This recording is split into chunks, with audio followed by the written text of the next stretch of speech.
Welcome. We're starting the meeting of the Friendship Heights Village Council of July 13th. Before we actually start, I need to ask fellow council members to state their name very clearly in the microphone so that it makes our transcription more accurate. I am Martha Solt. I'm the chair. Al Mueller. Vic Basil. Francine Klein. Roy Schaefer. Allison Alt. John Conlow. Thank you.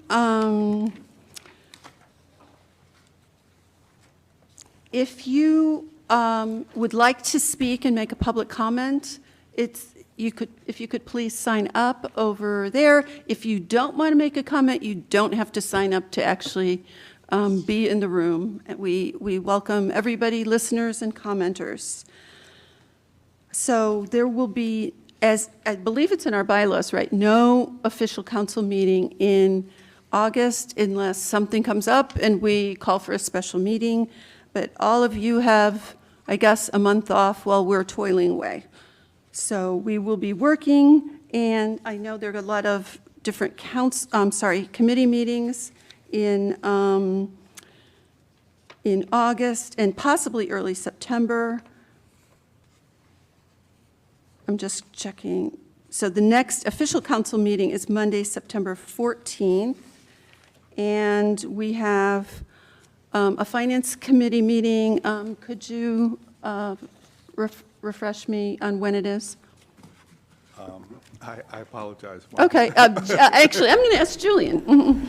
The Finance Committee meeting is the 21st of July at 6 o'clock, and that's in person at the center. Okay, and there is a Parks and Grounds Committee virtual, what day did we decide? This Thursday, This Thursday. but at 6 o'clock, Yeah, okay, 6 o'clock. so as not to conflict with the Development Committee meeting that's at 5 o'clock. Right, to be clear, the focus is on the equipment in the play area of Page Park. No decisions will be made. If you, don't be afraid you're going to miss something, that we're going to have multiple opportunities to give input, and if you already have something you'd like to tell us, please send an email to the Village Center. That's info@friendshipheightsmd.gov. If you can't remember that email address, just call the center. They will give you the email address, and all of us will have a copy of it. Don't think you won't have your chance. So it's just the beginning of the process. Also, there were a number of people have made a recommendation that we add another structure to Page Park. In our committee, we decided to take that up after we've got our approvals, after we've got it open. You know, we don't want to delay the opening of Page Park for some new additional thing.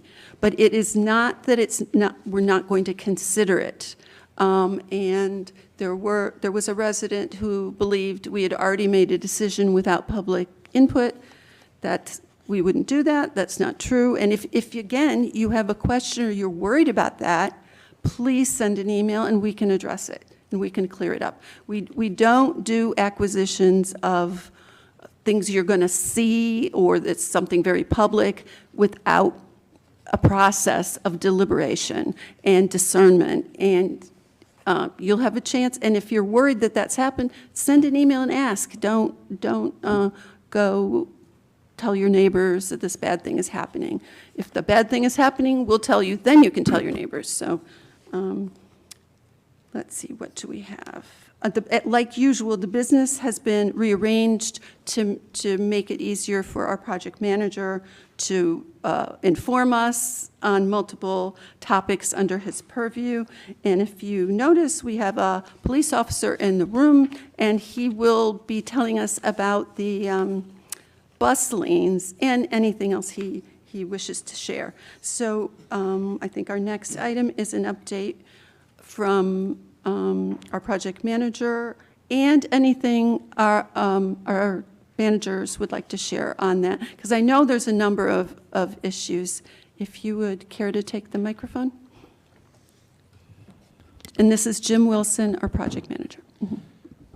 Thank you. I will start by addressing the Red House. The construction of the Red House, as you know, last time it had been completed. It's all the work that, Can I ask you to pause? Can people hear Jim, or does he need to have the microphone closer or speak louder? People are saying speak louder or closer. Thank you. the Red House has been completed. However, the only remaining piece is the painting of the Red House, and I'll talk about that specifically here in just a moment. The tenant of the Red House, they are in their final stages of keep hoping that their permits are coming tomorrow. And tomorrow, as we know, is a mysterious day, so he has been doing that for a few weeks. And but he believes he's very, very close, and after that time, he feels it's about 2 months worth of work to complete everything he needs to complete in order to open his new venue there. He has ordered all the equipment. The kitchen equipment has been ordered, the furniture is all ordered, and so he's waiting, for the permits to get started on that. So were there questions on the Red House? Councilmember Mueller? I brought this up with the council before. I think the samples of thoughts from a few years ago have been submitted, since it's taken so long, and that is namely this is a historic house, and the family that sold it to us is very interested. They contacted me without my saying anything to them, and they wanted to know how things were coming and when the actual historic marker was going to be put up.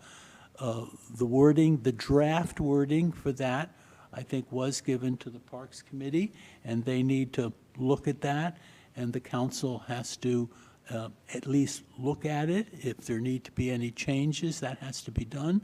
So the plaque itself can be ordered, and the exact placement also has to be decided. So I would hope the Parks Committee can look at that at their leisure. Would Councilmember Mueller entertain a question on that? I'd never received the language that you're talking about, the draft language. So could it be resent, and we'll arrange a time to consider it? Yeah, they were in the form of emails, I think. The manager sent them out. This was a while ago. It could be my mistake, but I'm not aware of it, so if you could resend that, and I'll let you know when we have it, okay? Thanks.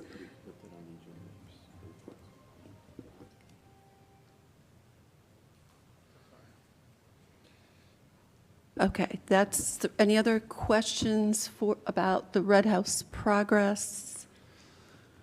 Okay. So we did also receive 18 responses to the proposal to paint the Red House. And I thought, I looked down the list, I said, that's a lot of work to go through 18 proposals.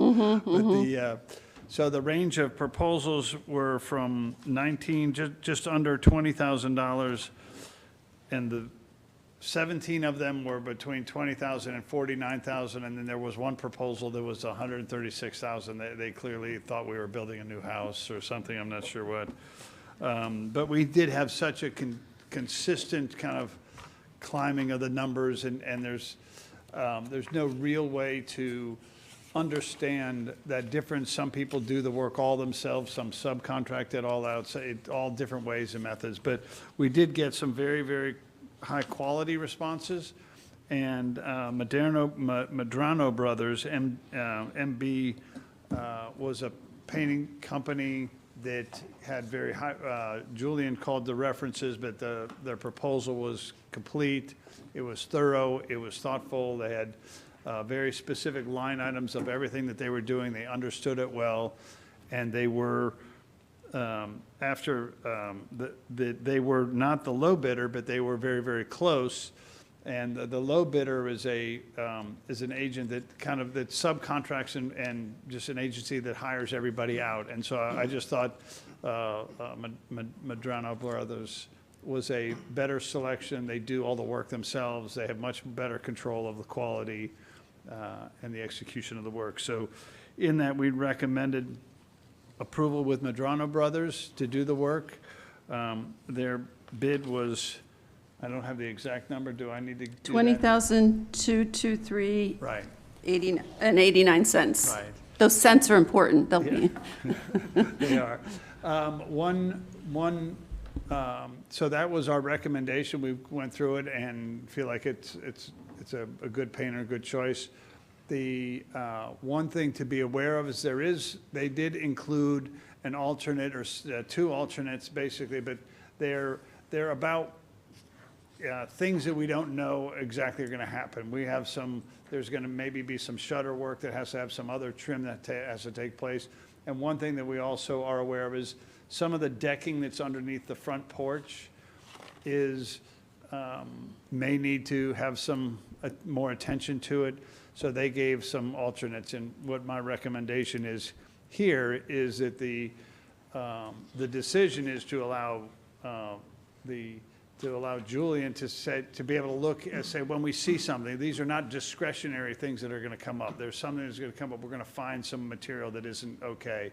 And that Julian be able to, within certain limits and parameters, be able to approve those without necessarily having to come through the formal process of the approval of each of those. Because it's going to happen, when it comes up, it's going to happen, and we're going to have to keep going very quickly. It will hurt the job if we have to wait between meetings.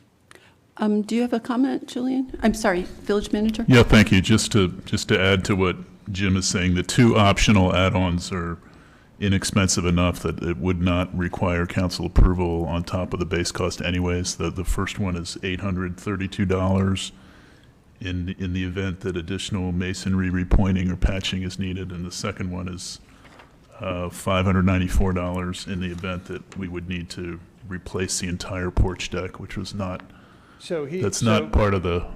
that was not contemplated in the scope, but it could be. Yeah, I as a think what he follow-up. was suggesting he was suggesting that he carry an allowance of this much for some of that. But Right. then he gave a unit cost if more than that was actually, more than what he contemplated was going to be required. So he still couldn't know fully there, but that's the range, you're understanding kind of the range of the dollars that are there. Yeah. And, the message is still the same, that we should allow Julian to have the ability to. Yeah. Could I pause, and maybe my fellow council members know the answer to this, but we just approved an acquisitions policy. Does what we put in there, what was it, 10%? Does it 10. need to come back to the council? 10% or less, the manager has the authority to approve and just sort of notify the council. Okay. Over 10% is a change order that requires council approval. Okay, so this certainly fits the under 10%, or no more than 10%. Okay, I understand. Great. Then the other piece is that they're estimating approximately 3 to 4 weeks to complete the work. And the question was asked to me earlier, was should we do it before or after the tenant possibly moves in? It's my recommendation we do it as quickly as we can on the painting, so that we're out of the way, that we're not in any way having somebody open their business and then us covering the house with painters and so forth. So I think it's to everybody's benefit that we do it sooner than later. Thank you, I'm just slow thinking today, so, But it's Councilmember not Muller. just, the contract will not only allow the painting to go forward, but also the porch repairs. Yes. So the porch repairs, it would be okay if they're still trudging in and out, bringing supplies. No, we would, if we were doing the porch repair and they were doing still finishing their work, that's one thing, but we don't want to be doing any work when they're thinking of having patrons come to their restaurant. So I just want to make sure that we're done and out of the way before the end of their 2 months or 2 to 3 months where they think they're going to be able to occupy the space. But we would finish the porch repairs before or while they were doing their 2 months? I can't totally, you know, I would love to get it all done before they even start, Okay. but I can't really tell that for sure. I mean, and we would work together with them, but we definitely want to be done before they're open. We'd like to get it done as quick as we can to not be in their way and conflict their work. Yes, sir. Mayor? Yeah, just to be clear, do we require any kind of, or does the county require any kind of permit or scaffolding or approval or notice? Or You know, as confidently as I shake my head, I'm, you know, thinking that I've never had to get a permit for painting a house before.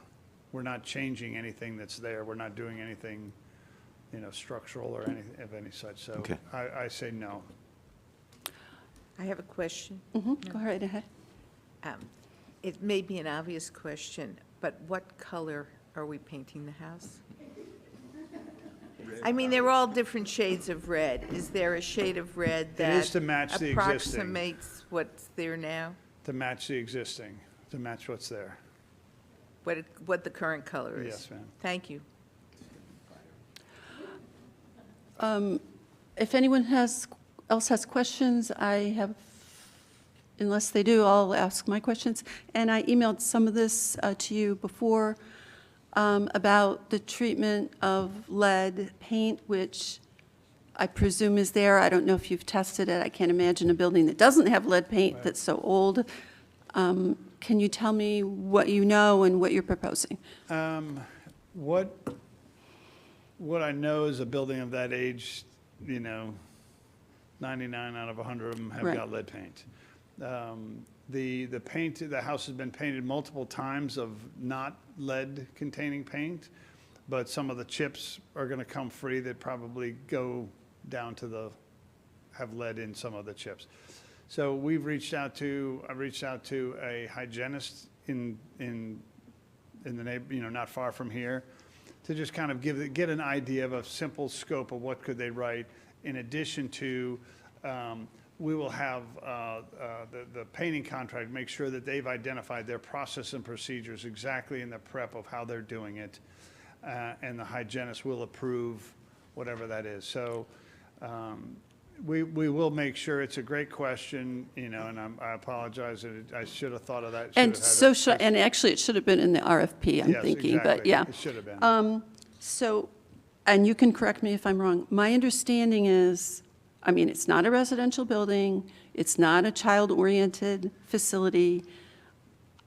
My understanding is it's still prohibited to, I guess, sand, dry lead paint or Yeah, so- or scrape it. So is that your understanding of The regulations are, you know, they're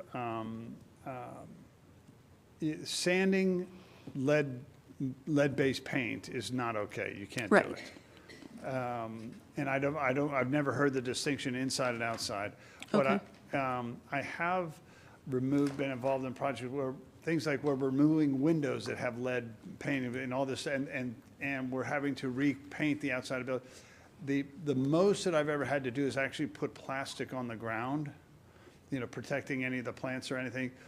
So there could be some measures that we would have to do, but I haven't encountered anything that was significant. But you know, the preparatory work to just do enough to make the next layer of paint stick, I haven't encountered that's been you know, if somebody's got a grinding wheel and kind of going and doing some of that would be a different piece. But between the hygienist and the painter, it will be a process that Right. has to be adhered to. Okay, so my understanding is what you do is water it, so it's not flying everywhere.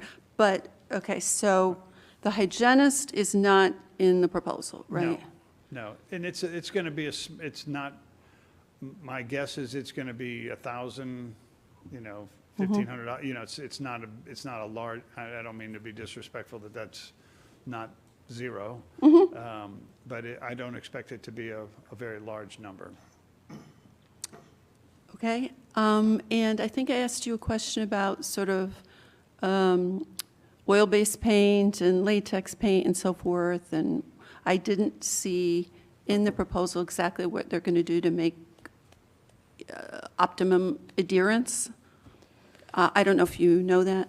I saw their paint, I saw the paints that they were using, the manufacturers and everything that they were using, which were, Sherman-Williams and, good quality paints that they were proposing, and they've done this kind of work before, so I did not, I did not question that, the painter knew how to make it stay on the walls, but whatever that process is with the hygienist, they're gonna identify it in a way that'll be really clear, and, Okay, thank you. Are there any other questions on this matter before?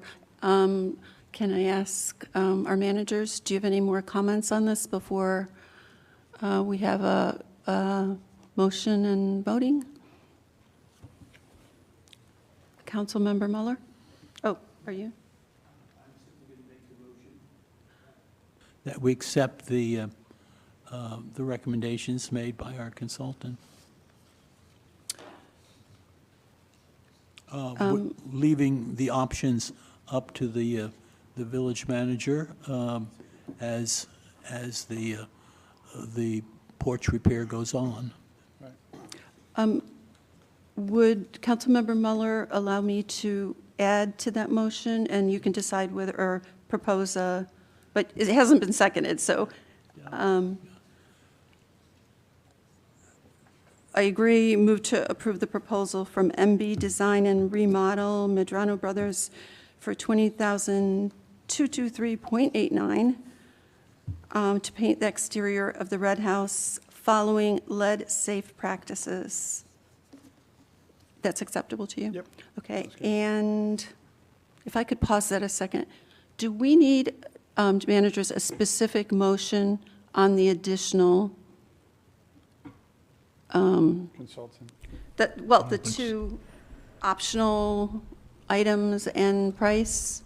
Or do we say, and we'll follow with the acquisitions policy, and that's good enough? Yes, I think the Okay. latter would be Okay. fine. And we don't have to say we're going to follow the acquisitions. That's We're right. supposed to. And to be clear, on those things, there's things that are on the age of this building, and that if they get up there and something's been painted, but the wood behind it is rotten, those are the things that kind of the alternates were initially kind of attempting to identify, so. Okay. So we don't need to actually include the optional items in the motion. So Councilmember Mueller, is it acceptable to you to put the specifics? Whatever is simplest. Okay. Is there a second? Alice, okay, thank you. Sorry, any more? Okay, call for the vote. Discussion, I thought we did discuss. Okay, discussion. Mhm. Okay, okay. All in favor, raise their hand and say aye. Thank you.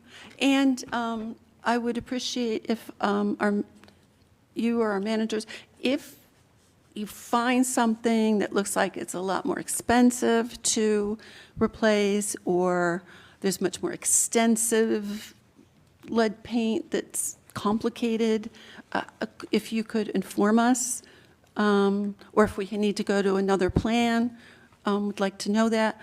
Also, we have a very active climate change committee, and they would not be happy with, and I wouldn't either, with lead paint going on the soil and then going into the water, which I think nobody would like. So I appreciate your helping to figure out how to address that, given the age of the building and so forth. So I believe that motion is passed, and I just have one Secretary. more question. Okay, go ahead. It's just, I assume the tenant is okay with that color? Okay, thank you. Yeah, I'm we thinking told them, we own we the told them a building, while so- back, we're just we're matching the existing, yeah. Secretary, did you get the wording of the motion, or you did? Okay, great. Thank you. Anything else you'd like to tell us? 'Cause- Page Park. Of course, Page Park, how could I forget? I do try to forget, but, yeah. Apologize. So the process at Page Park, I'm just a little rehearsal here, is that the permit gets issued, the contractor has to do perform the site survey, you have your pre-construction inspection, then you have to put in your sediment control devices that get approved by the inspector, and then you can start the work. So the permit was issued. The scaffolding for what is it called, North Park? 4615. 4615 North Yeah. Park Apartments. Yeah, the scaffolding that was there for the repairs was in the way of the ability to put to do the survey work, because it was inside of the limits of disturbance, the major scaffold. They have since removed that came down, I guess, just last day or so, right? Yes. So Completely. no, there's one small piece that is left there. So they've done all of their temporary measures to secure it, to make it safe, and now they're working on finalizing their pricing and the process to do the permanent fix. So that's That's them, but- We're not paying for any of that. That's Right. exactly correct. But at any rate, it's work. So the issue that we had a conversation with them is about how do you access this? So if we're going to now finish this park and put in a new access walkway and everything, and then you're going to start bringing construction materials inside, how are you doing that? So we did have a very good conversation with them, and they are going to be using swing scaffolding that is hung from it's mounted off of roof structure, and so it's lower down. So anything that they need to get up there, they'll put it up with a crane. So they're not going to be, anything that's going to be coming across our site will be a wheelbarrow, very small, should not do any damage to ours. But they will also, we ask them to protect it, even if they're going to put wheelbarrows. If they're carrying things and they've got debris in their wheelbarrow, it falls out and it hits your new bluestone pavers, we'd rather not have to deal with who cracked the paver. So anytime they are going to do that, they will protect it. So the piece then is that the survey is now scheduled for Wednesday, and we're going to try to get the inspector out Thursday, Friday of this week. But I told them to go ahead, as soon as their surveyor has confirmed, the next day we will be calling for the inspection. So that process keeps going. So it's basically, at the end of that, it's about a total of 6 weeks of construction to finish their work, which brings us to the end of August. Early September is probably done. You can forget about Page Park day. I don't think that's going to happen, but, okay. You mentioned the inspector, hopefully Thursday or Friday. Is that for the pre-construction? That's for the pre-construction. Okay. What we had to delay? It's not a new thing. No, it's not, Yeah. it's not a new piece. We just couldn't have that meeting until the survey was done. Okay. So am I correct in saying we know what we need to do?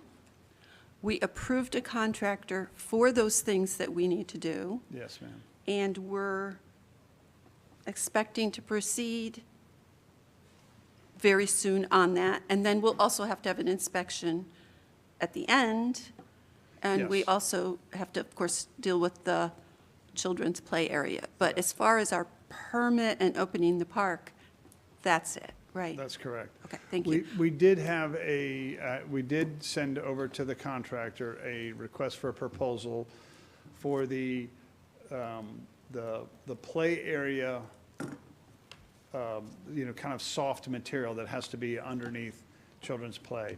So it was basically, in the contract, it was future playgrounds. So I said, well, let's see if we can get in the contract so that when the play equipment comes, it just can go in, as opposed to now we have to get the, kind of the cushioned mulch or whatever I forget the proper term for it, but basically it's fall zone material. So there is a proposal that I was supposed to have received, and I did not get it yet, but it was supposed to be last week I was supposed to get it. questions from council members? I'm always looking this way. You can speak up if I don't see you. Councilmember Mueller?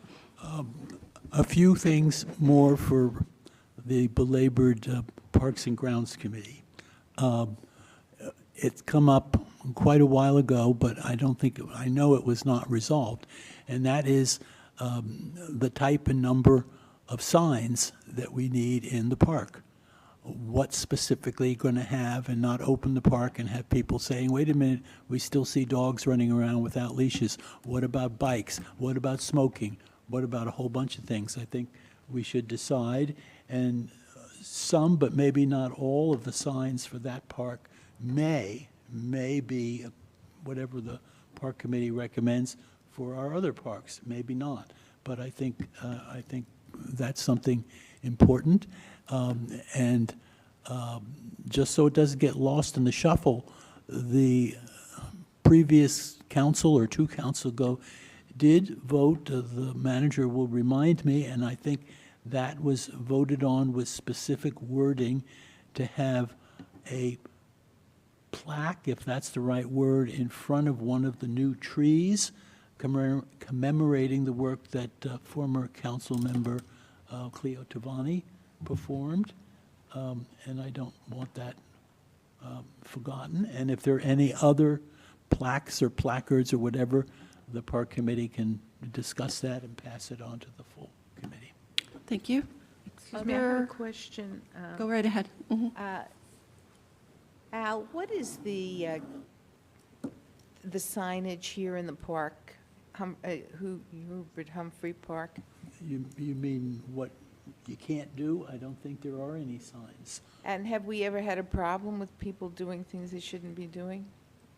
I mean, Well, I'm not, there you know, always- when I've walked in the park, I really haven't seen anything that, There have been questions occasionally, so there was no policy to point to. There haven't been any problems with unleashed dogs in this park. There have been in Page Park. The children have ridden their tricycles. There haven't been any complaints. I don't know if there have been complaints with the occasional larger bikes that have gone through. The question has always come up about skateboards.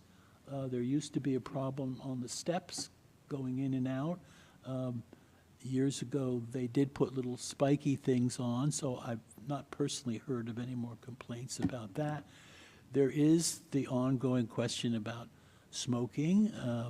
The village does not have the right to just make ordinances, but the village can put, if the village wants to, put up signs saying no smoking.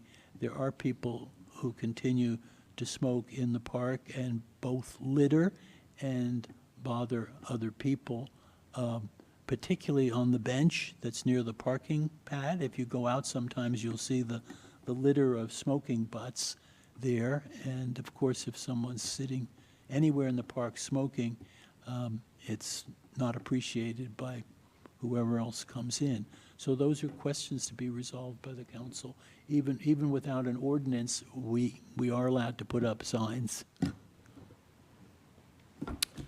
Other questions or comments? We have this valuable resource right in front of us. Don't hold back. Managers talk frequently, I'm guessing. Oh, I did send an email about a complaint that someone had about something they thought was dangerous in Page Park. Did you have a chance to look at that? Julian sent some photographs over to me to look at this, and basically it's a little,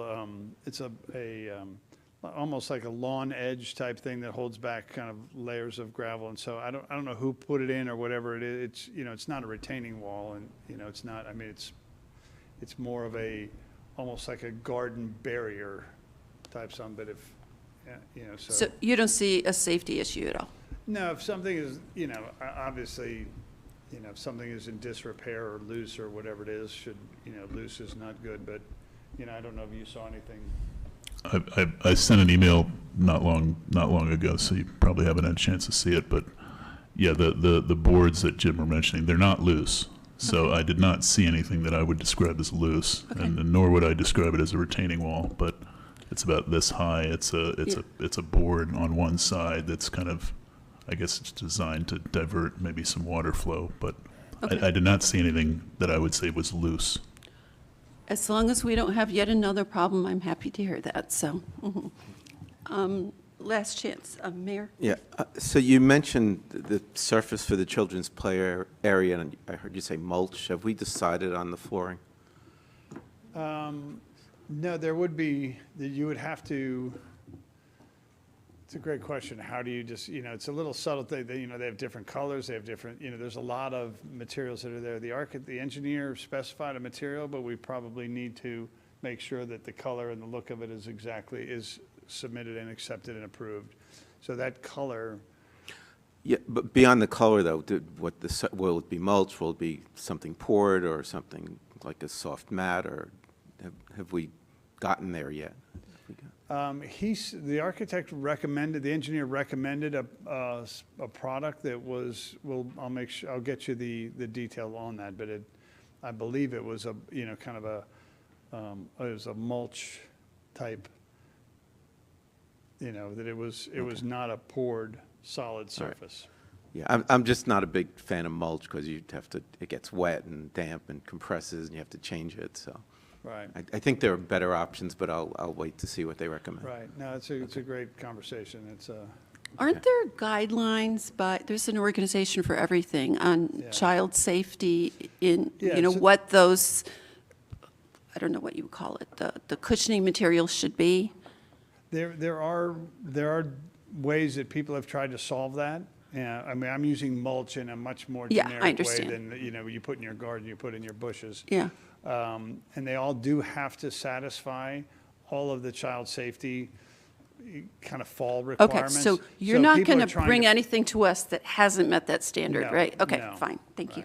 right. Mhm. And I'm not an Nobody's expert. really figured it out beautifully because they all have challenges. Right, and I remember when they used to, put used tires, and that's like not okay anymore, yeah. Right, exactly.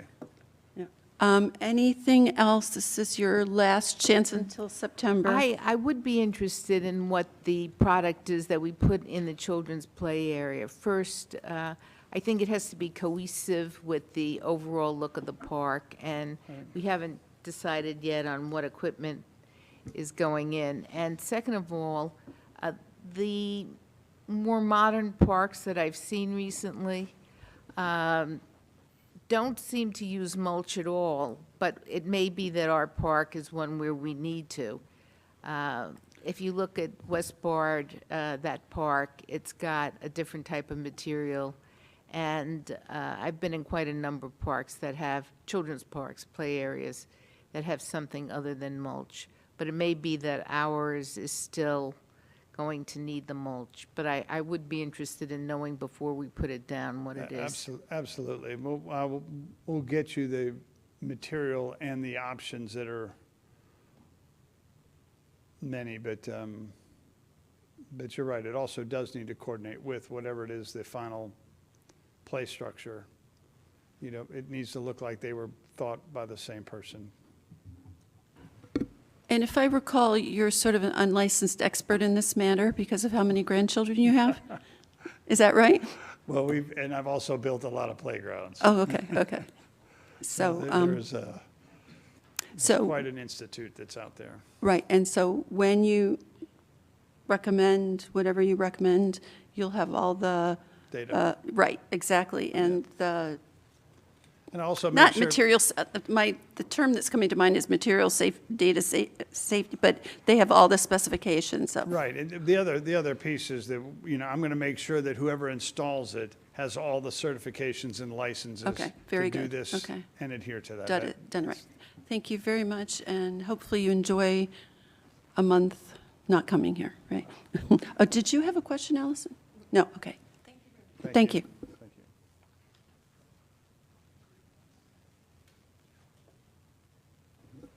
I believe our Lieutenant Elkin is next.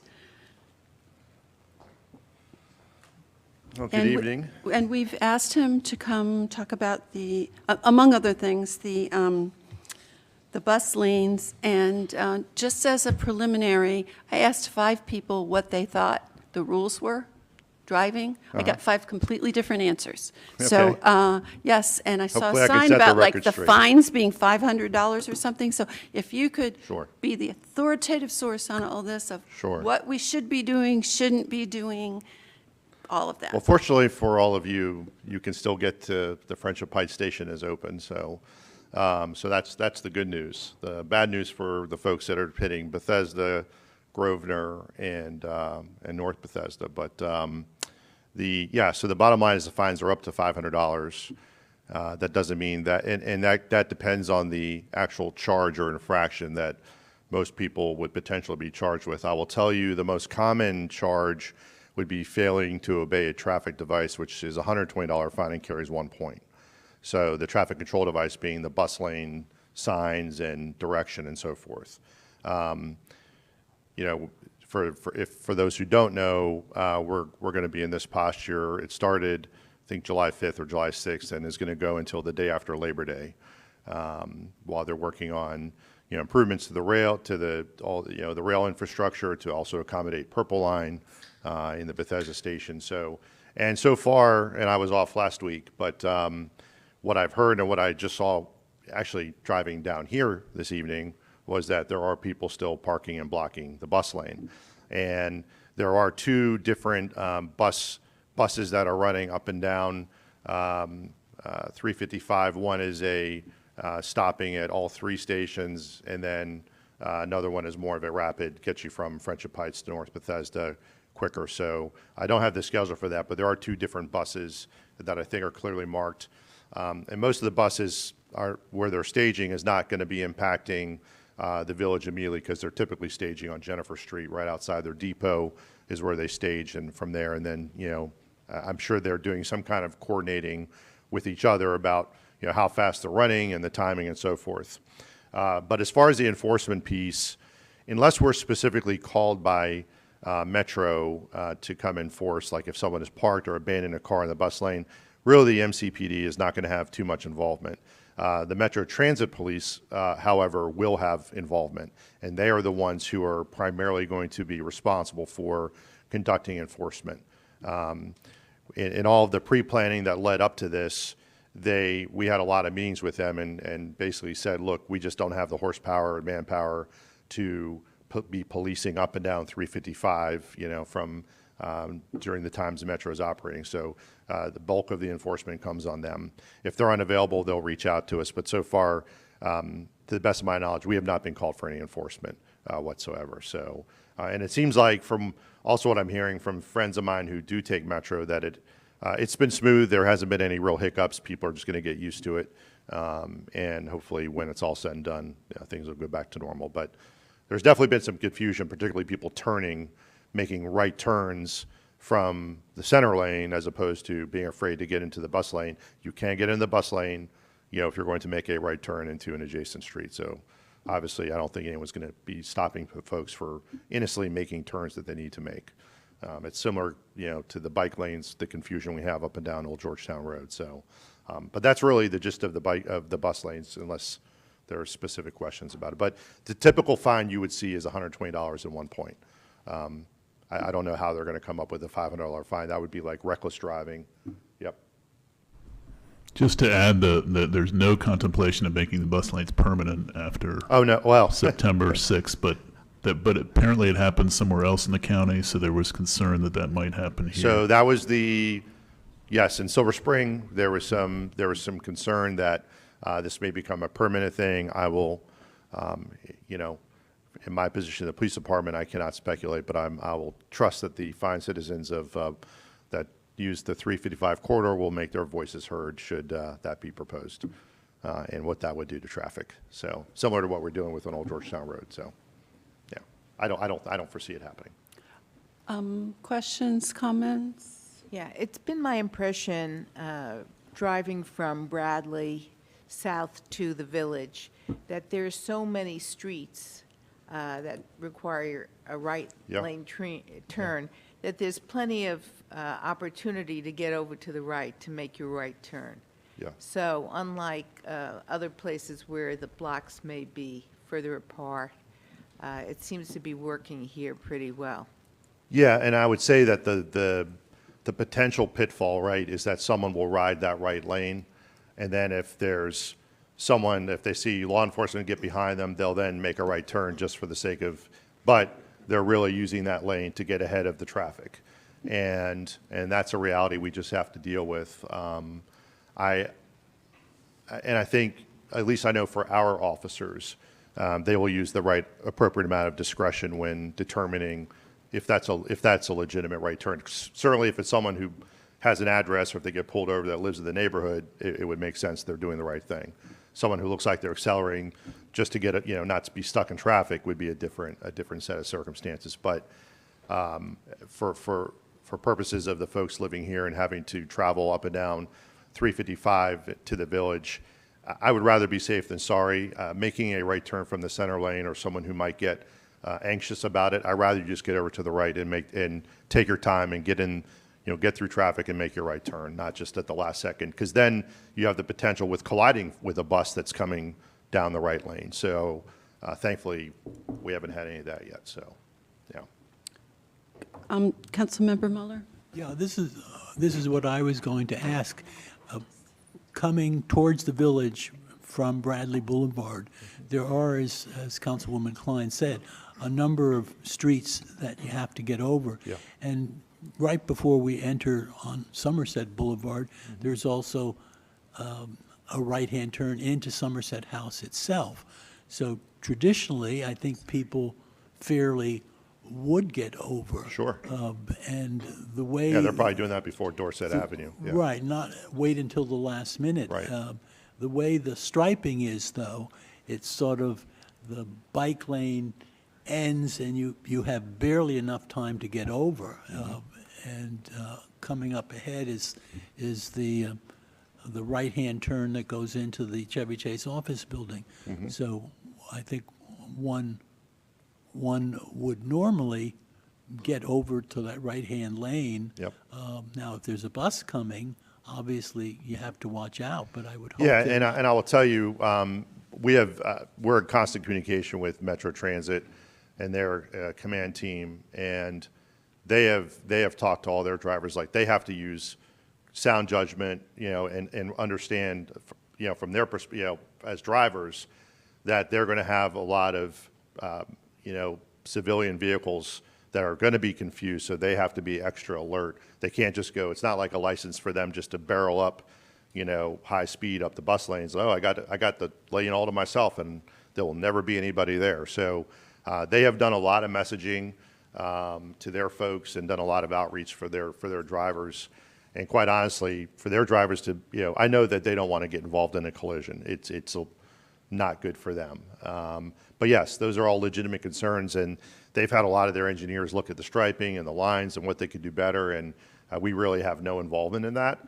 I've ridden up and down and seen it myself, and I do think there are points where it can be a little bit confusing, and that's why I would just, if you're passing on information to the community, it's take your time, get over to the right. A bus is not going to run you off the road, and we at the law enforcement end know that, we're going to be taking discretion if, in fact, we see someone in the right lane. And I could tell you that we certainly don't have the time to police it. I don't think Metro Transit is looking to make it a hardship for folks who happen to be in the right lane innocently trying to get over to make a turn. If they do, that would be really bad public relations for them. Yeah, in addition to which, if they pull somebody over who's just trying to make a right-hand Yes, turn, yeah. you slow that lane down completely. Absolutely. Absolutely. It's counterintuitive. Yep. So I think I've told you that I've heard many conversations that make no sense.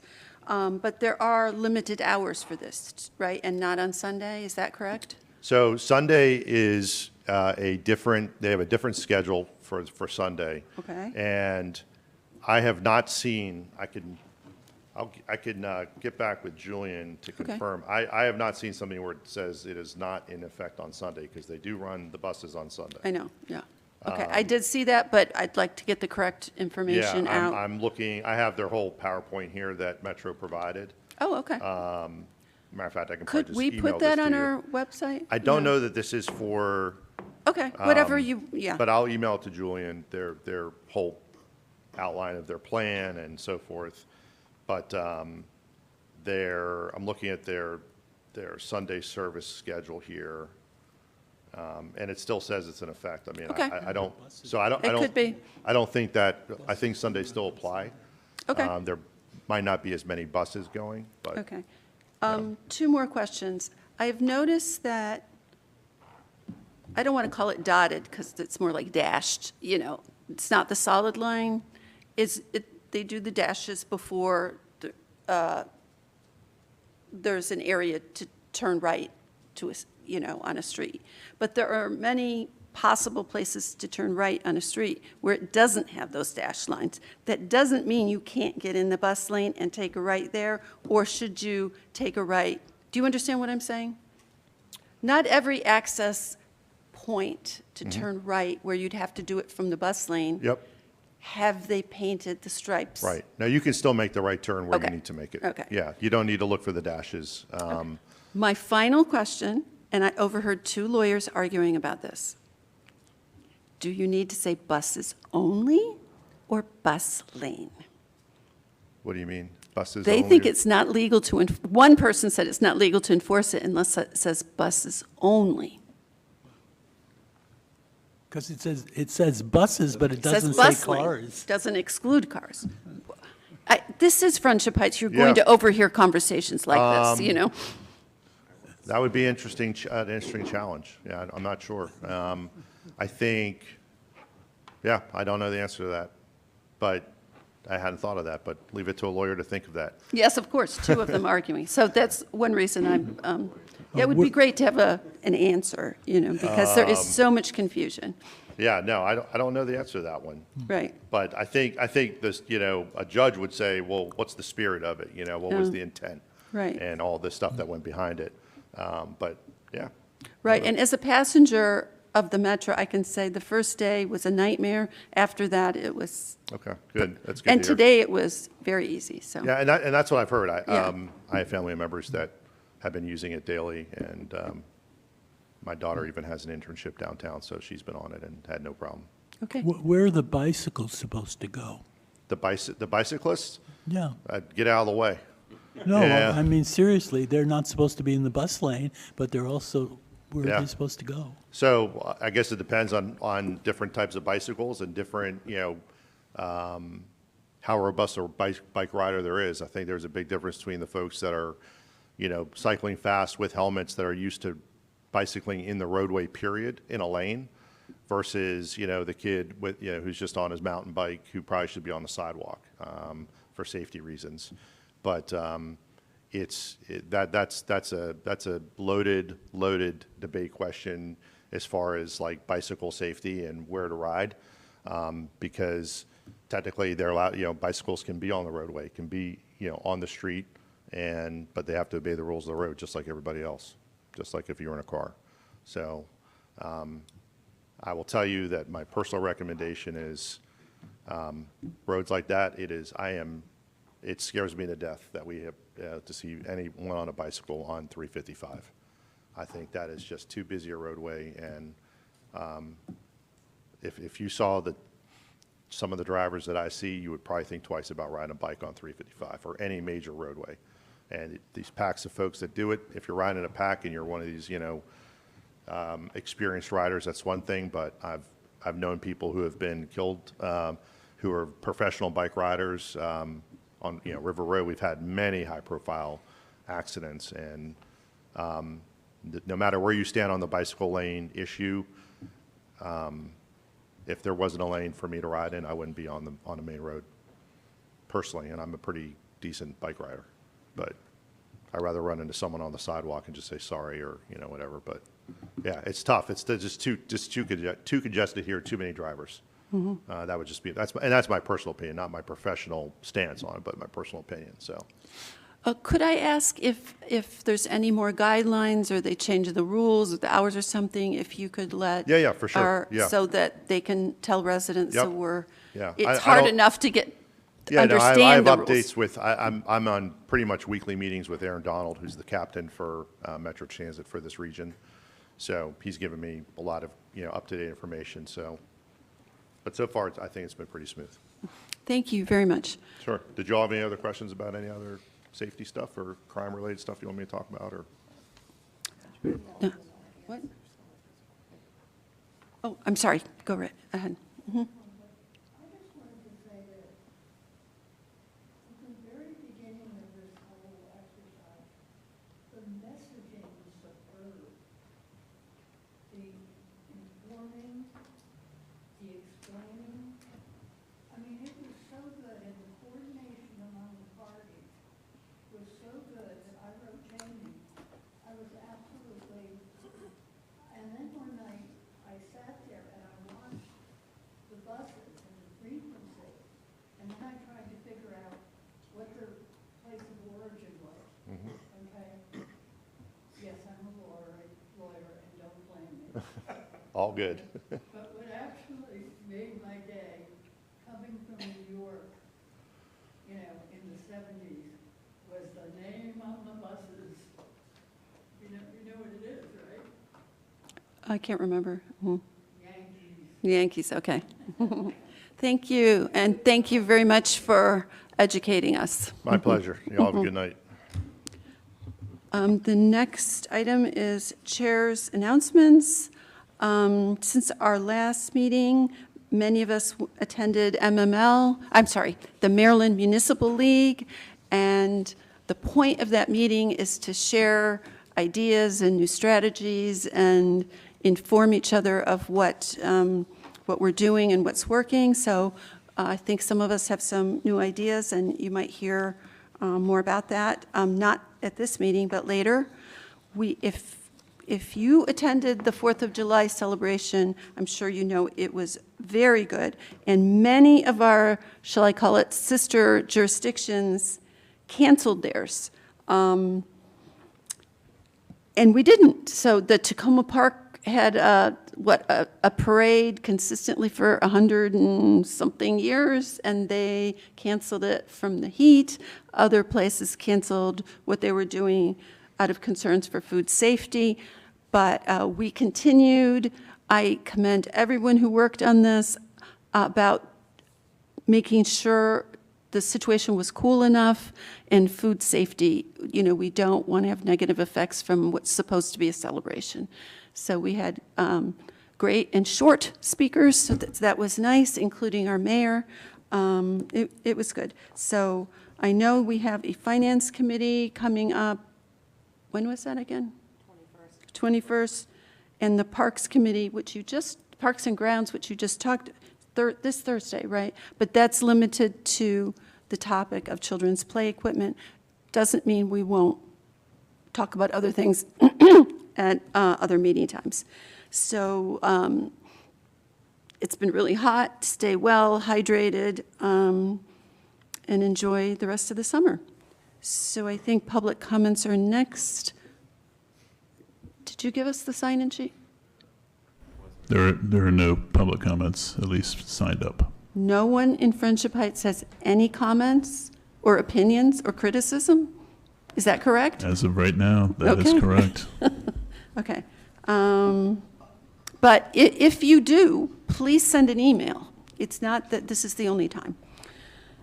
Let's see, Village Manager's Report.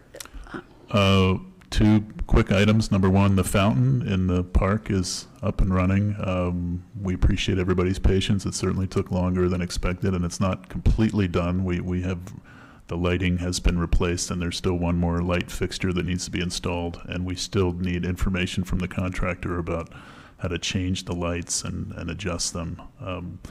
But the waterproofing and the repair work has been completed, and it's been cleaned, and it's running well so far. Also, the National Night Out, which Lieutenant Elkin has been a part of as well, the village is going to be participating in that event on Tuesday, August 4th. This is a national community event between police and communities that just supports community policing and police partnerships with communities. And we are going to partner with the Friendship Heights Alliance and do a small event over on the corner of Wisconsin and Western. So we're going to be promoting that and putting out some messaging for that. But it's on Tuesday, August 4th, so we'll invite everybody to come to that. Thank you. questions of our village manager? Okay. Mayor's announcements? Yeah, I was just going to, the chair covered the two things I was going to mention. The village sent a few representatives to the MML conference. We're going to talk a little bit later about one of the things we learned about, and also just to thank everybody who attended and worked on the July 4th event. We had a lot more people than we expected, but we were able to handle that, or the staff was able to handle that. So thank you. Any questions of the mayor or comments? Okay, I believe we have the treasurer's report. Okay, thanks, Martha. Bear with me here a second. So we finished fiscal year 2026, which ended on June 30th, with approximately a $472,000 surplus. It's almost $200,000 better than our prior estimate. So overall, that was pretty good news. Our revenues are up slightly from prior estimates. Expenditures are down slightly. So we're in pretty good shape, at least in FY26. However, if you compare FY26 to the end-of-year actuals for the prior year, revenues are almost flat and expenditures are up about 5%. So that is not a trend that we like to see, but it is one that is virtually certain to continue as we head into the current year, which started at the beginning of this month. In the current year, we expect to see declining revenues and rising expenditures continuing. Revenues are projected to fall by 6% due to federal layoffs. Expenditures are expected to rise by close to 4% due to inflation. So this trend of declining revenues and rising expenditures, if it continues, we could be facing some serious financial challenges going into next year. I'll talk more about that shortly. For now, our current reserve balance at the close of fiscal 26 on June 30th is a robust $4.8 million. That's virtually unchanged from the same period a year ago, and that's because the two main items impacting reserves, operating surpluses totaled $472,000, were offset by capital expenditures of $550,000. So we're pretty much, operating surpluses and capital, cause reserves to go up, capital expenditures cause them to go down. The two were roughly equal in FY26. So our reserves, or savings, if you will, stayed the same at about $4.8 million. In the current year, however, that we're entering in FY27, we're likely to see a significant reduction in reserve balances. Part of the reason for that is we're projecting a relatively small surplus in FY27, but we're also expecting capital expenditures to increase significantly. And although we're still working on the capital budget estimates, they're likely to top $700,000 over the next year. So the surplus of our reserves of $4.8 million are likely to go down significantly in the current fiscal year. However, having said that, we'll still have at least probably $4 million in total reserves at the end of this fiscal year, and that's pretty healthy.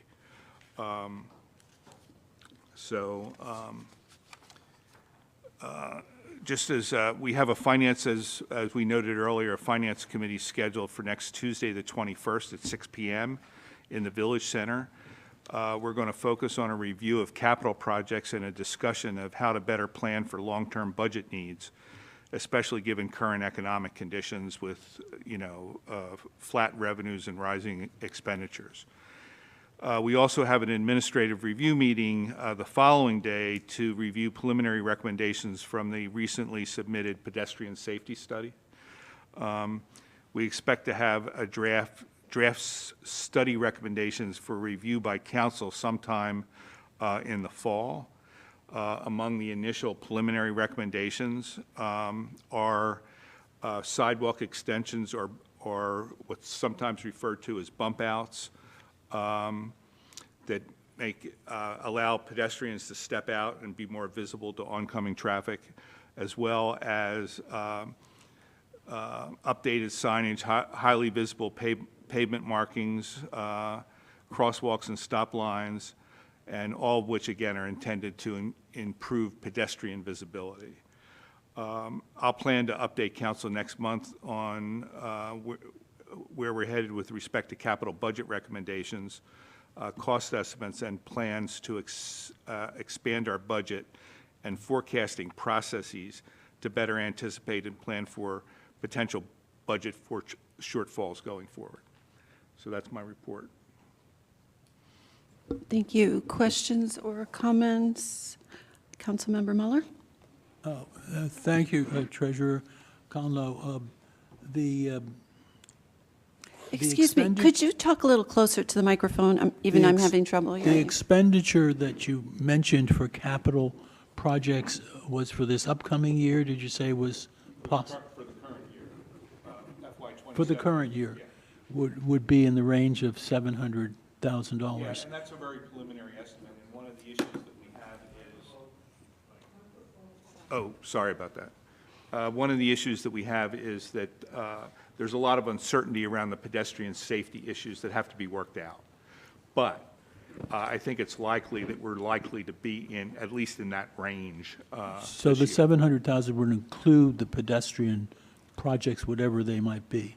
Yes, but here again, the preliminary estimates that we put forward in the budget included a low-end estimate on pedestrian safety. It's possible those numbers could go up.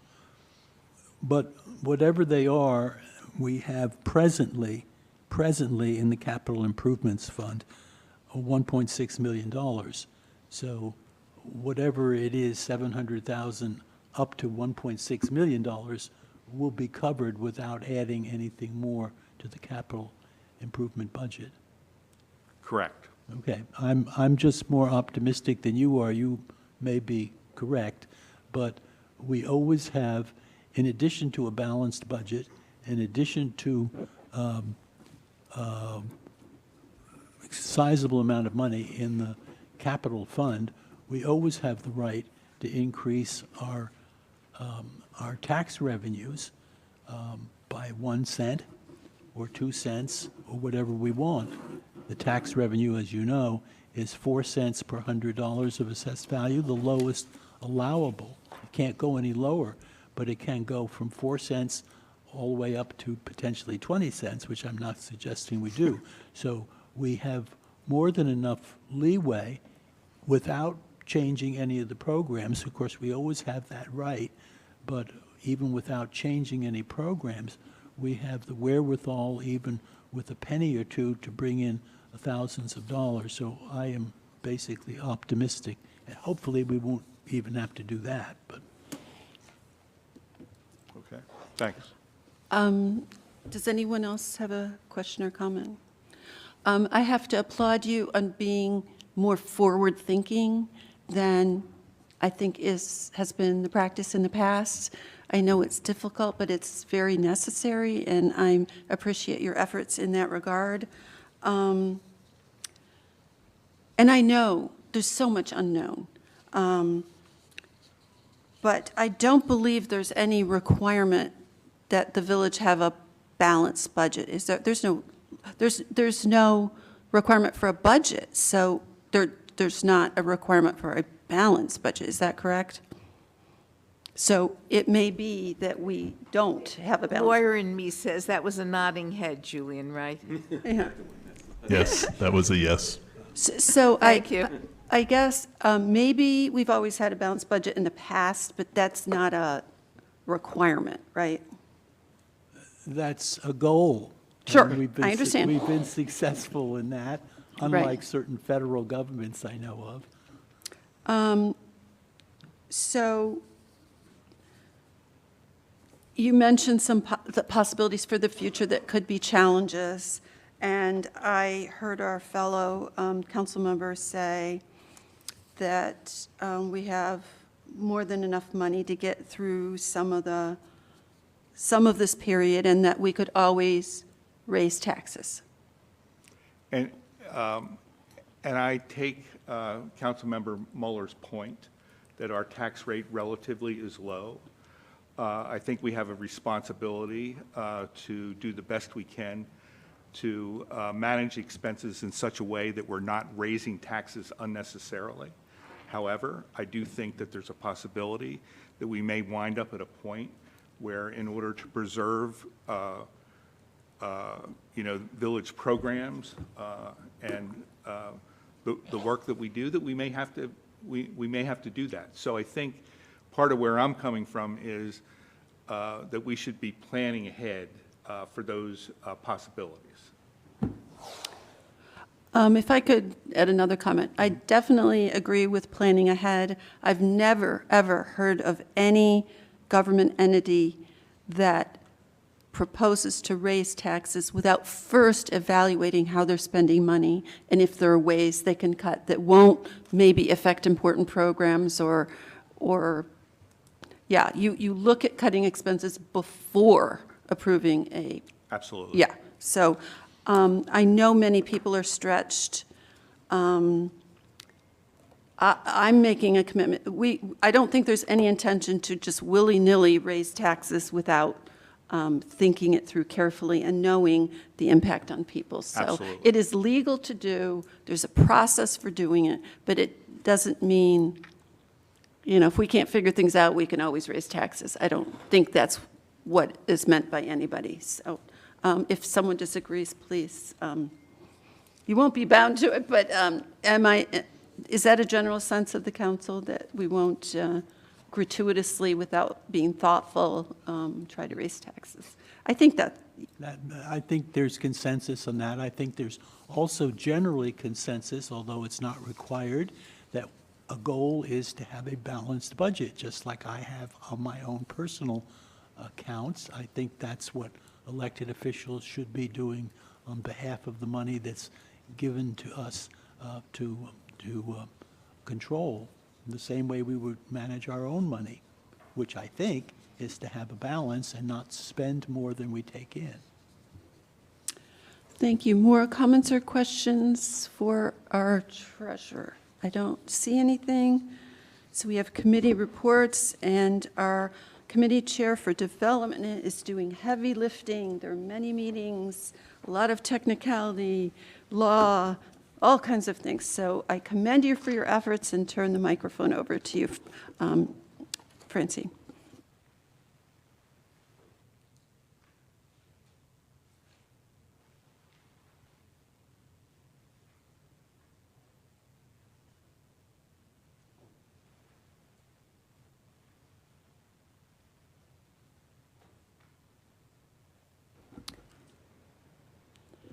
Excuse me, Francine, do you know you have the floor now? No. Okay. Mhm. Just looking to check where we were next. Well, first, I want to thank the advisory committee. A couple of members are here. Oops, I lost my place in the phone, and that's important because down here at the bottom I have the language for the letter that they worked on and the motion. We have a letter that's prepared to go to the chair of the Montgomery County Library Board. The advisory committee, from the beginning of its work over the last 12 months or so, has wanted to ensure that we get a library in this area. And it's been pretty unanimous with regard to saying that as we go into the new sector plan that takes us over the next 25 years, we are such a populated area, an urban area, a naturally occurring retirement community, one that also has many children within walking distance of Friendship Boulevard, that we should have a library, and that with all of the development that we know, new development that will be coming to the village, we need one here. And I agree. And so we've come up with a letter to go to the library board. They've told us that they don't see us as being on their schedule for a library, and we're challenging their reasons for that. Number one, they say that we've somehow lost population. We see that as not accurate at all. In fact, there's a good deal of residential building that will be in our future. And second, that we're not 5 miles from the next nearest library. We are a walkable community, and the 5-mile radius that the library board talks about has always been honored in the breach rather than the observance. And so we say that as well, because we've measured the distances ourselves. So we've prepared a letter for the mayor to sign, and there's a slight amendment to it in terms of the number of residences that might go up on the Geico property. I think they've only been approved for 300, or about that number, not 500. So I've changed that number down to 300. And with that change, I move to accept the recommendation of the Advisory Committee on Development to approve the issuance of the proposed letter from the Village Council to the Montgomery County Library Board as amended concerning the village's request for a library and performing arts center, and additionally that the letter be signed by the mayor and issued by July 30th, if not sooner. No, I And that's second. the motion. I second, Madam Chair. Question? Yes. Question? Just Julie? to confirm the one change from the letter that was in the packets. Yes, is it It's the says, number 500 On the old homes? Geico property with over, it should read 300 new homes. Okay, so we'll make that change and then we can get it signed. I think over 300. It's slightly over 300. Well, yes, but we know that they're going to be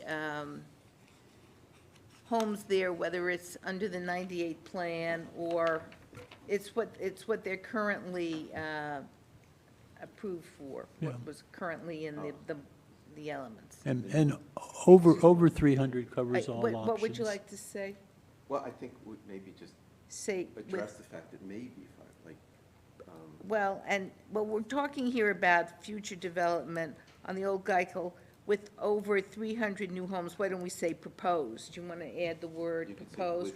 with over 500. Do you have your No, microphone no, on? it's not, I'm sorry. That's It's okay. not 500 that's been proposed, it's It was 300. 540. No.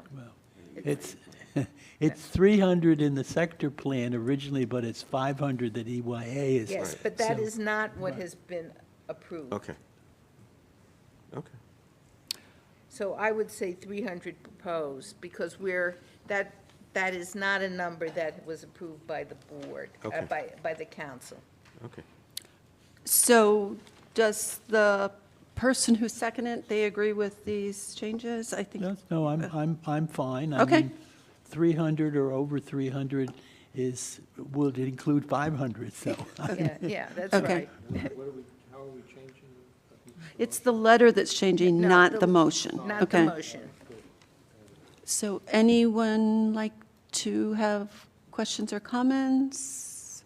Are we ready? Okay. Just comments, I would like to recognize two of the people from the advisory group that are here who actually spent a lot of time drafting this letter and a second letter, which is eventually probably going to be needed because we don't really expect the library board to accept these rebuttals to what the chair has mentioned. But Evan Smith and I'm blocking. Cameron Moody are both here, and I think publicly they should be recognized and thanks. They've worked on the present development committee, and they worked on the previous CAC committee to move this concept of what some of us call a learning center, a combination library and art center and possibly community theater forward, and to the chair of the development committee for helping this move forward as well. It's still got a long way to go, but long after the very important work being done right now to try to get a development that we like, more consensus on the Geico property, as well as what will eventually go or not go on parcels 6 and 4. In addition to all of those good focuses, eventually something will be done, and it would be nice if we had an amenity, whatever is finalized, to show for all of this effort. As in the first sector plans, we had the Willard Avenue Park, the Page Park, and Brookdale Park. We always have had in previous sector plans an amenity to show for whatever has been finalized as far as the buildings. We need to have amenities as much as possible, and this is an important one. And I personally thank the chair of the development committee. She has spent more time and effort and expertise in moving these things along, and the two people I think that spent the most time trying to compose a letter and possibly a second letter. So thank you. Any other comments or questions before I restate the motion and call for the vote? But I also commend, we don't see all the people who do work, and we don't commend them. When something gets to this level, many people that we have to vote on, many people have touched it and advised us and so forth, and they rarely get the credit due. So that's a side comment. Secretary, can I repeat the motion so we make sure we understand? Sure. Okay. We have a motion to accept the recommendation of the Advisory Committee on Development to approve the issuance of the proposed letter from the Village Council to the Montgomery County Library Board concerning the village's request for a library and performing arts center, and that we issue the letter signed by the mayor, Village of Friendship Heights, by July 30th, 2026, if not sooner. And we had the motion and a second, so I think we're ready to vote. All in favor, raise their hand and say aye. Aye. Aye. And yes. Vic, you're focusing on two things, so yeah. Thank you. So that motion has passed. And we have one more item of new business, and that's discussion vote on hiring. Actually, before we get to this, I apologize. I needed to ask a question of our managers. The work to replace the membrane behind one of these, whatever we call it, the patio, we talked a lot about it. We approved that. I'm sorry, I just want to know kind of the status of that. Permit status is, I'm sorry. I had other things to talk about. Were you aware of Oh, that? I'm sorry. I didn't see you. I'm sorry. I started with the letter because that's the motion that I have. Okay. so We got can the- wait till the very end, if you don't mind, to do this Yeah, little I'm update. sorry. I apologize, I didn't know where you were going, and Okay. you're absolutely right. And I do want to thank Evan and Cameron for your excellent work in getting this across the finish line, so thanks again. With regard to the sector plan, I want the community to know that the village did put in a letter to the planning board by June 30th, and that letter set forth our positions on making sure that we preserve green space, especially with regard to parcel 6 which is to the west of Shoemaker Lane, and parcel 4, which is the lawn that we have directly across the street on the grounds of the medical facility building.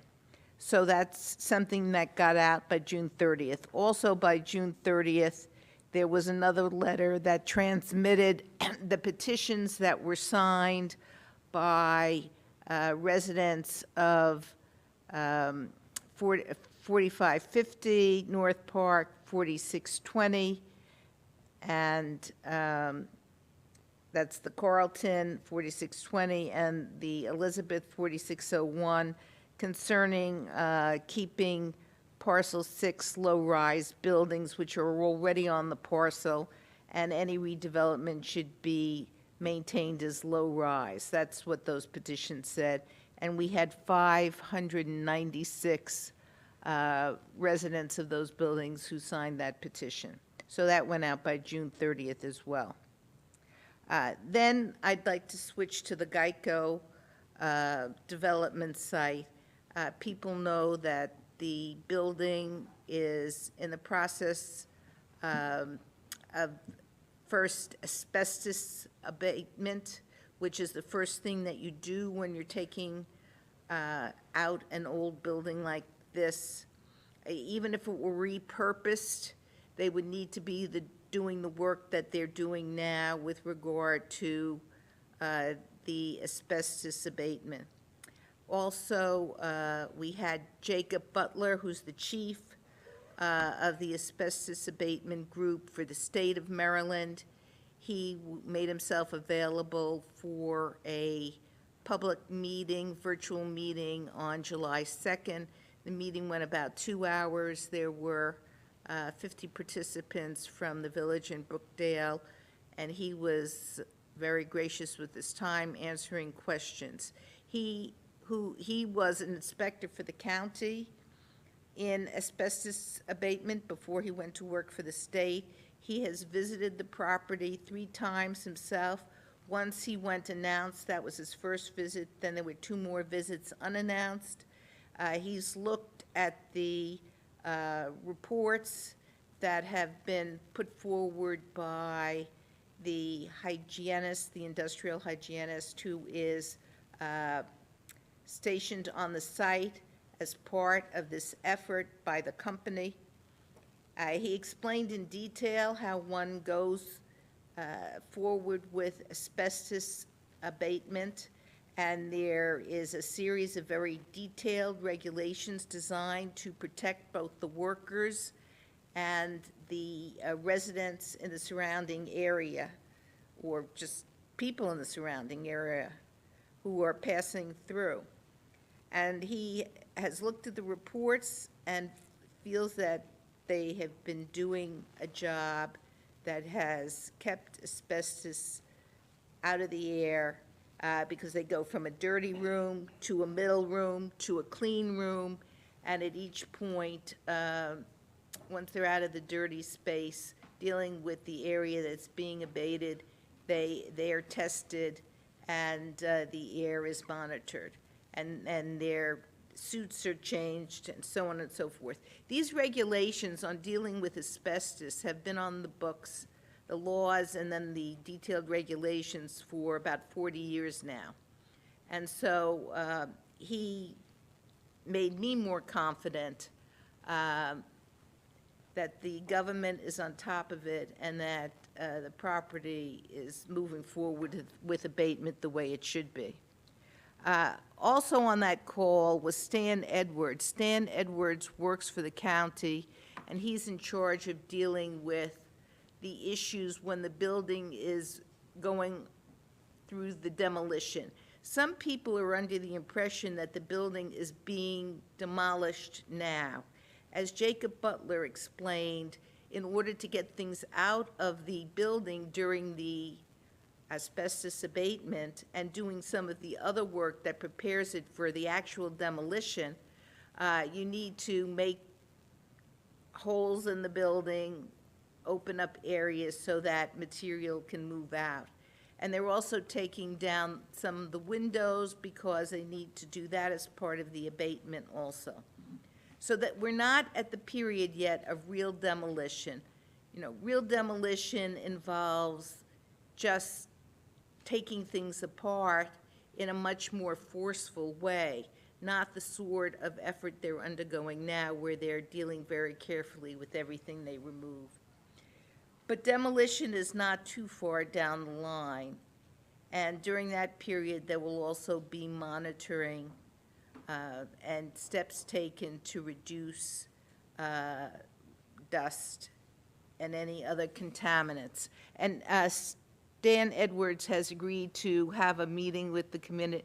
Also, I don't know if he responded, Julian, to my request for a date that was convenient to him. He actually reached out to us, asking us for the opportunity to speak to the community. The date has not been set yet. Yeah, but it'll be soon. He wants to do it, and I know that he was eager. He even participated in the call with Mr. Butler, adding information about the demolition. So that's one thing on Geico, the building. Then the next thing is the litigation that deals with the future of the property.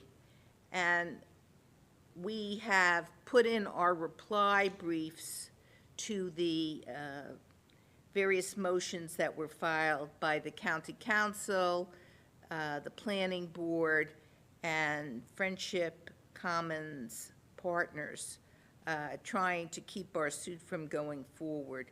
And all of the pleadings, I've asked Jason Goldstein to work on getting those up on our website. And so those will all be available on our website, in addition to having sent the materials to the Advisory Committee on Development and the board. There's a lot of material that comes in piecemeal as each of the different defendants submits it. And then we have various documents that we filed in response. And so putting it all together in one package, the best place is on our village website so people can read it at their leisure. And if you have any questions, I'm always available to answer those. Finally, we have on July 30th a hearing that's been set by the Planning Board to talk about the preliminary plan and site plans that have been submitted by FCP. Our position is that those preliminary plans should not be considered by the Planning Board because they didn't go through the right process, which involves going to the Office of Zoning and Administrative Hearings and specifically identifying any binding element that they don't want to follow. On their papers, the plans that they have submitted, FCP, it's clear that they're not in adherence with the binding elements, and so they should have been redirected to the Office of Zoning and Administrative Hearings and made to file formally. That would give us as residents a much better opportunity. We would understand exactly which binding elements they are ignoring and why, and the process involved would be much better because the Planning Board would be involved, but only for technical assistance to OZAH. And then we would get a hearing examiner who is independent, looking at whatever recommendations come forward, and then we would get it before the county council. So from our perspective, that's the process that needs to be filed. And lo and behold, you'll see in the documents that the village filed, that is exactly the process that was followed last year in the Clarksburg area, which is part of Montgomery County, where a developer wanted to take an older binding element from 2003 and wanted to increase the number of units that he could build. The binding element limited him to 500 units, and he wanted to build 150 more for a total of 650. And he went to the Zoning and Administrative Hearings Office, and then that went back to the board for their technical review. Then it went to a hearing examiner, and then it went to the council, where it was voted on favorably because there was no objection by the county. Here, it's clear that there will be, by the community. Here, it's clear that there will be objection by the community, and so suddenly, we find ourselves with a truncated process that the board is following, and not one that I think they're acting ultra vires at this point. They don't have the authority to go forward. So those are the things that I wanted to report to the community, and I thank you very much for giving me the opportunity. Thank you. And there's so much important information, and again, I appreciate your heavy load that you're lifting, and it's a lot of technical material. So as I understand it, our managers are going to put these legal filings on our website, right? Actually, we already have. Oh, marvelous. I know, Okay. Councilmember Klein, well, I think wanted. Yeah, I think she wanted to review them, but I want to commend Jason for getting that done very quickly, so that we do have currently on the website the And filings that you referred to. Yeah. Thank you very much, Julian and Jason. I didn't expect it so quick. I know we discussed it this morning. And if you could give me the links to that so I can use the links in dealing with various individuals who have asked me for ways to look at the material, I'd appreciate it. Thank you. If I could ask a question, there's a hearing or a meeting on July 30th. Are you encouraging residents to attend that meeting? Yes. A small group is going to discuss making sure that we get all our points across. And Dave Brown, who's our lawyer, is planning to testify on our behalf if we need to go to the hearing. So we will have residents coming. Where the Development Committee has talked about that. We'd like some youngsters to come as well, because one of the issues is the is the ball field for youngsters. There's supposed to be a ball field that they don't want to have to build, and ball fields are scarce in this part of the county. That's what the planning board has said in the past. It's not just my opinion, and we want that playing field there. So youngsters got it originally. Dan Dozier, who was at that hearing back in 1998, said that helped prove the point that there were people here who want to play ball, youngsters who want to play ball. So yes, we are expecting to have a busload, but we are hoping that the hearing gets canceled because of court action. We won't know, and it won't. We may well have to go forward with the hearing. So we'll see what happens. So how will people, what is our plan to let people know? Will that be the alert system, or if there is, basically about these changing possibilities? Sure, yeah, we will alert everyone about the plans to go to the hearing, but as the council member said, Right, there right, right. may not be one, so we have Right, to I wait and understand see it's- yeah. when that gets resolved. Okay. Anything else you'd like to? No, but we'll keep in touch with the community, and we don't have much time. We won't even see what the staff is recommending until July 20th. We don't know when the judge will set a hearing, so we're playing it by ear, and we know that a lot of people are eager to come. Oh, I should add one more thing. Anyone who wants to testify about the demolition, our lawyer has said to me that the planning board has nothing to do with any aspect of the building being demolished. Has nothing to do with anything dealing with the asbestos abatement. And that's true. Under the law, the planning board has nothing to do with that.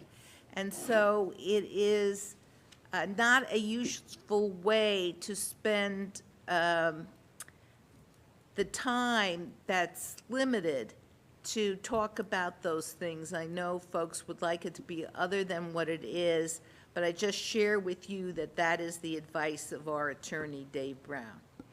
So thanks. So in other words, barking up the wrong tree.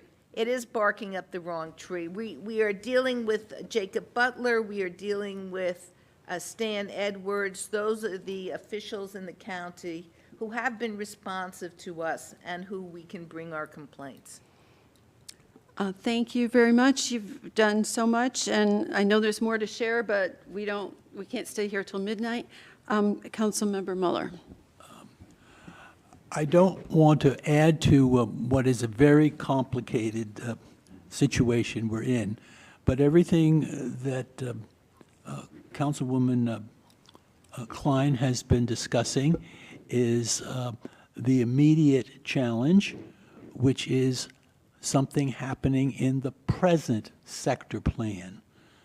The Geico proposal is under the present sector plan, which terminates next year.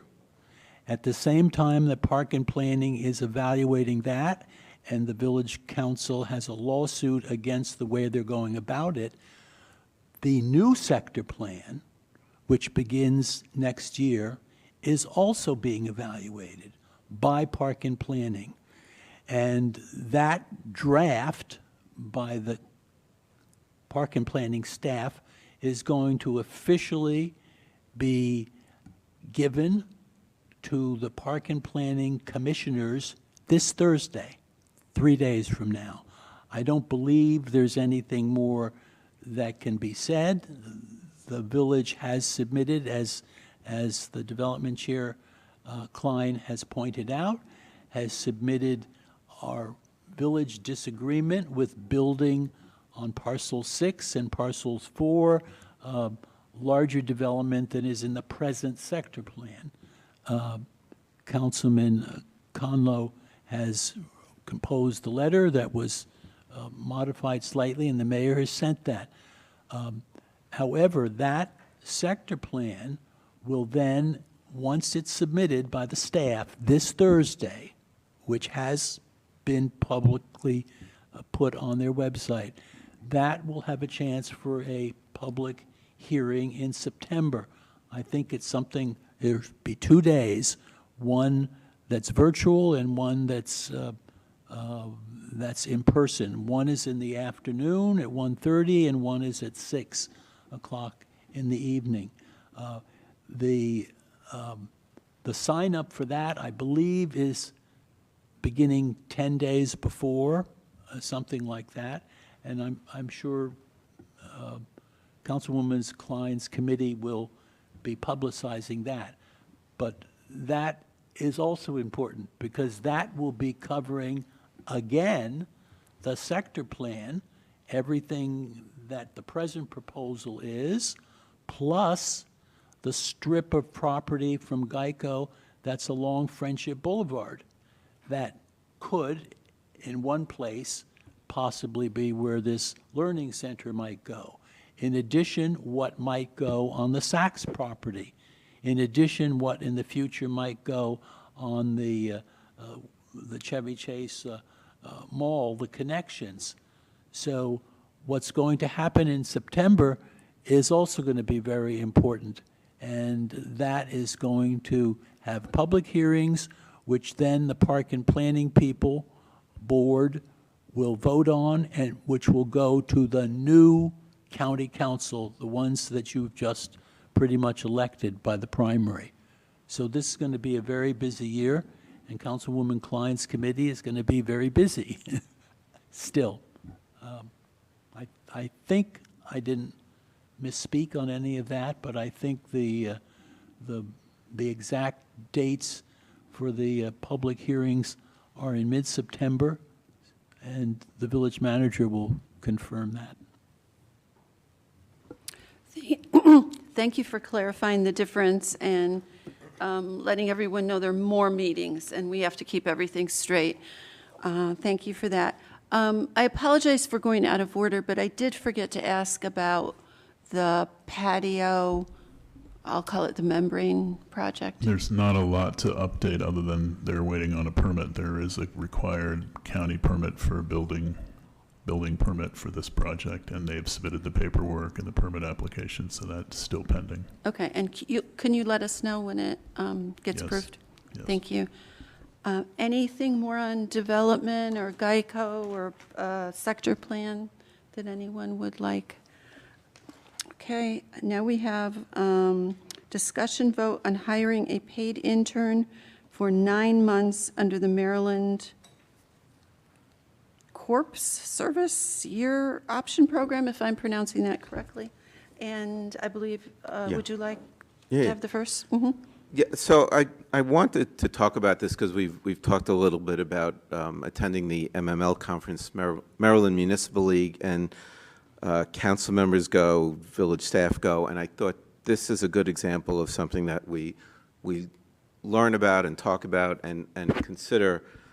There is a program that is run by the state, and the idea is to give work experience to young adults, 18 to 24 years old, meaningful work experience. The idea is it's a 9-month assignment, a 9-month stint. It's the state pays 2/3 of the cost. The municipalities, like the village, if we did it, would pay 1/3 of the cost. As I said, it's 9 months. And it's apparently been very, very successful.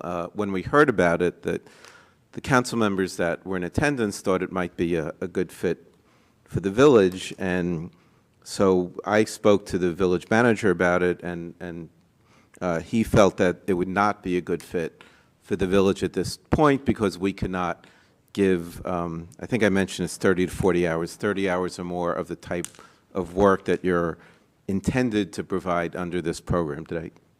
Did I say that correctly? Right, it's 30, yeah, full-time, Okay. or full-time equivalent person, yes. Right, and so the village manager did not feel that we could, in good faith, bring someone in and give them enough meaningful work. So I'm going to defer to his judgment. I'm not going to call for a vote, but I would just ask that we follow up next year, and if the program is still around, and if it is a good fit, it's probably something the next council would take up and consider. Okay. Would you like to have the floor on this now? Yeah, just wanted to thank the mayor for those comments, and we can certainly examine this. I think there could be some assistance we can get. The concern was really the amount of hours we would have to commit to on a daily basis for 9 months that I don't think is there right now, but that could change. The intent of the program is to offer to have a position that the person could potentially fill. That seems to be what they're looking for, and to provide experience that could lead Right. to a paid to a permanent position. Well, not necessarily So, in the but yeah, correct. You don't Okay. you don't have to have Right. that in order to participate. That's correct. So we could look at this again next time. Okay, thank you.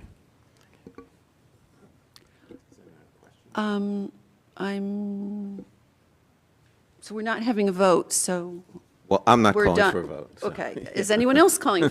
I don't think there's a motion on this, right? So I think, is there anything else that we need to bring up? Or is there should we adjourn? I'm sorry. Mhm. The issue came up about the proposed pedestrian safety. Oh, I'm sorry.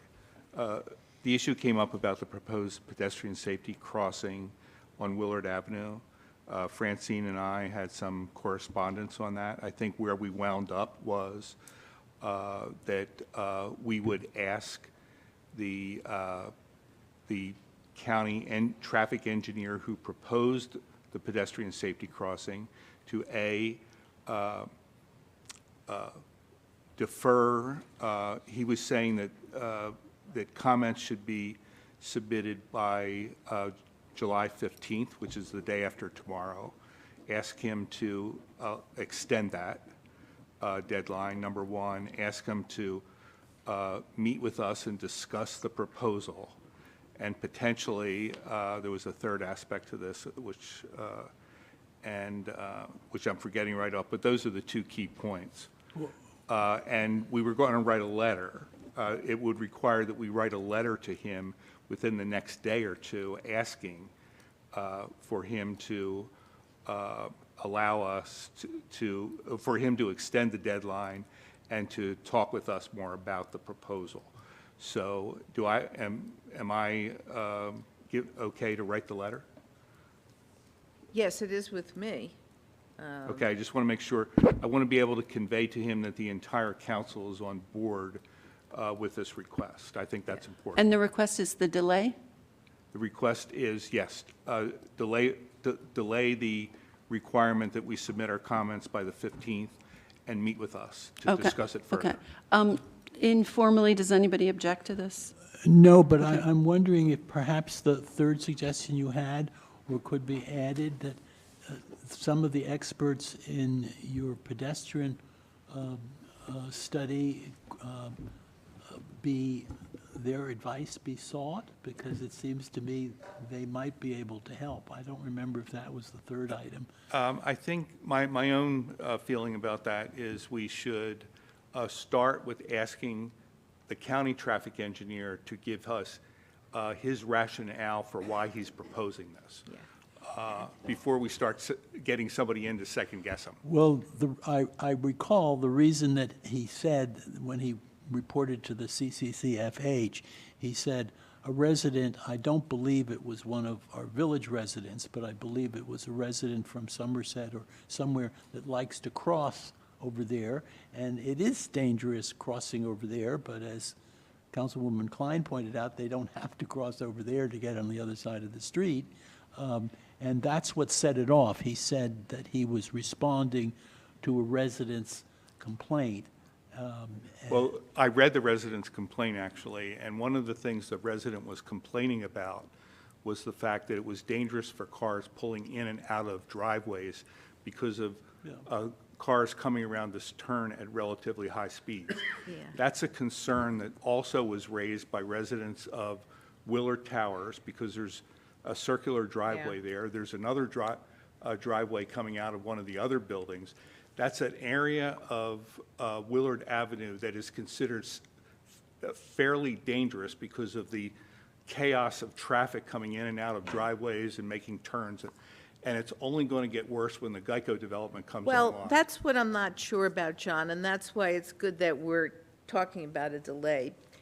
As a New Yorker, you have to be a careful pedestrian, and one of the things I know from New York is that you've got to cross at the corner, and there is a corner to cross at.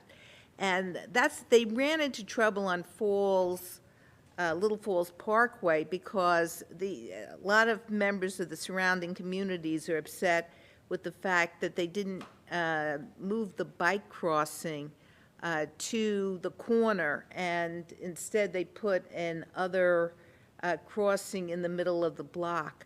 We're going to have a lot of issues with traffic on Willard, and we know that there will be at least one more entrance into that new community that will come at about North Park.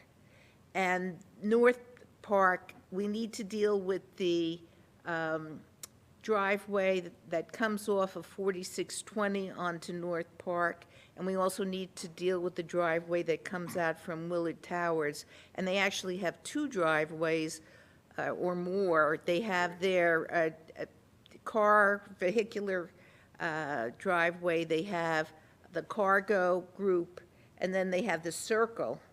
It's all very complicated, and I'm kind of afraid that if we just do a piecemeal now in which we decide that the curve is the right place to put a pedestrian crossing, we're not really dealing with everything else. And the traffic gentleman who spoke at CCCFH, you didn't get to hear him speak, but I happened to be on the call, and he was focused just on the pedestrians and not all of these other issues. So I'm just concerned that we don't want to create more pressures on the cars. It's our main thoroughfare to get from Wisconsin to River Road, and it's very important to the people in the village. So I'd like to find, like, solving one problem, one traffic signal that solves everyone's problem in that area. And maybe it's not possible. Maybe it needs to be more than one, but I think we should try to have one at or about North Park rather, or further down and not at North Park. In other words, further west and not at North Park. Well, the county does have a proposal to put in a hawk signal at North Park, and that signal is in their plans now, but they're delaying it until the Geico project is further along. Yes. Okay. But I really feel very strongly that all those turns in and out of driveways, as was mentioned by the person who wrote the comments to the county, really creates a very unsafe condition that a pedestrian crossing there with a center island would help slow traffic and make things more visible in that area. So I think. But it's not, but we're encouraging people to cross at a place that is not a natural crossing. It is not a corner, and it also is hard when you're coming off of River Road and you get to make the left turn signal at Willard when you're going north-south. And you've started up that hill, to have more than one place to stop doesn't make sense to me. So it is something, I know, like you, I absolutely know we need to do more in that area, but the question is, do we wind up with more than one traffic signal, whatever type it is, at North Park? Or further west of North Park, or do we wind up with two? If I could just ask, we're only talking about asking for a delay in a meeting at this point, partly because these are very complicated issues, Yes. and there are different views and many different aspects to it. So I think we agree that Yes, we that agree he we're can ask not- for we don't the have a delay consensus, and so we so need forth. to wait. Okay, Well, and lots what- to think about and study. All right, just to be clear, though, I would like us to encourage the county, if that's where we're headed here, to take a more comprehensive approach. I think it's important we work with the county to address these issues. Yes, I agree with you, and Okay. I would like a comprehensive approach, and not just take care of the pedestrian issue, which we need to address, because it may not be the ultimate solution that would work best for vehicles, bikes, which there'll be more of, and pedestrians, which there'll be more of. If I might just add, I think the pedestrian question comes from two sources of valid concern. One is, one of the entrances to the Willard Avenue Park is right there. Exactly. And the second is not as clear to people, and that is that the people use the trail, somewhat trail, behind the buildings. Exactly. And they come out in that green strip that's between the park and Willard Towers. It's a big green thing, and they come through there from Somerset and places west or Brookdale. north. This is really a connection between the Geico Greenway, okay, and Willard Park. It's connecting two trails, basically. Could I suggest we're into substance now rather than what's on our Yes, agenda? I agree. And I think we agree, at least on what we're supposed to be talking and thinking about. But it's educational for everybody to know, none of this is simple. Right. So thank you for your efforts, and But I need to draft a letter and get it off I in the understand. next 2 days. I understand. I think unless someone tells me otherwise, we're ready to adjourn. Is that? Okay. Okay. Thank you, everyone. We'll see you in September. Okay.